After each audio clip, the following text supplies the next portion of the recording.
The emperor has always had a history of having the best stuff.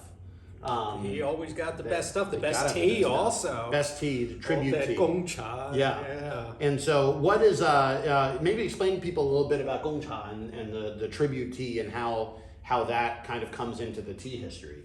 Oh, I believe this was back in the Tang, I think was the first Gongcha. Yeah, it just was tea that was, was the best of the best, and the emperor had people that were go out throughout all the tea producing regions and get the best stuff and bring it back to wherever the emperor resided.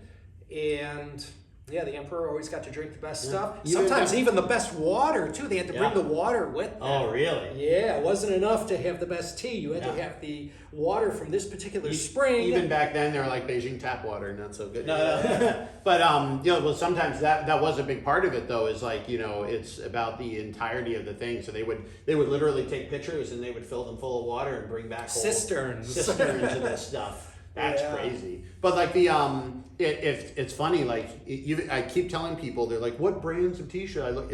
You got to have a tea guy. You got to have a tea guy. Even the emperor is like, "I'm going to find my tea guys that are going to go out and search for this stuff and bring it back." It's not necessarily just like okay, we just get the same brand every year.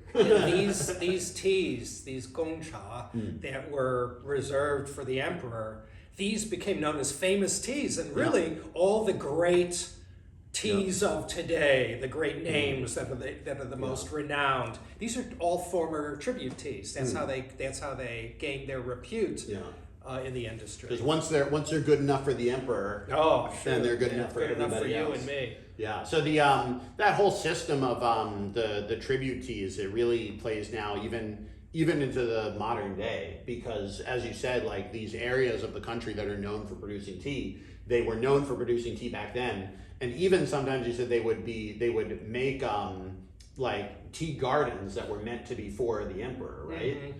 So what do you have an example of any sort of, what's your favorite example of something crazy that happened because the emperor wants that tea? The story of Qianlong in the bush at Longjing, where their bush, the tea leaves that would come off of these bushes that he specifically planted, that those would be only reserved for the royal palace and for his consumption.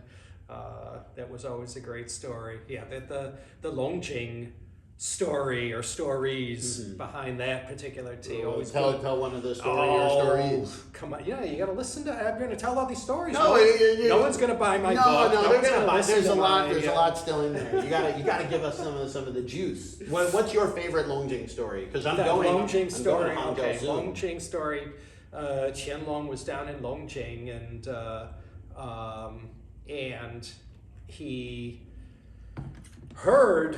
Someone got word to him back in Beijing, right? His mother was ill, and he was very close with his mother, and so he cut his trip short, and he still had some of the tea leaves that were presented to him at Longjing, and he had them in his royal sleeve, and he went all the way back up to Beijing to go see his ailing mother, and he didn't know it, but he had these tea leaves still in his sleeve, and because of that they had been pressed flat, like what a classic Longjing tea bud looks like. And he took this tea, served it to his mother, and she made the comeback of the century, and he honored this Longjing village and all those Chanong, and that's how Longjing became famous. And that's one of those things. Is like those. He was a major influencer. Yeah, he was a big influencer. The emperor had a lot of followers. Yeah. It was sort of like the. You get a lot of free stuff too. Exactly. That is true. The emperor does get a lot of free stuff. One of the perks of the job. A lot of the things, like, because Chinese history, the emperor has so much power. It's like they really can shape the entirety of even like lives. How many lives nowadays? Like, I'm going out of Hangzhou. By the time this airs, those videos may even be up. Like, how many of these people's lives to this day are spent growing this tea and preparing in this way because of the impact of, like, you know, one emperor in the way that they drank their tea many, many years ago. It's kind of a weird thing, you know?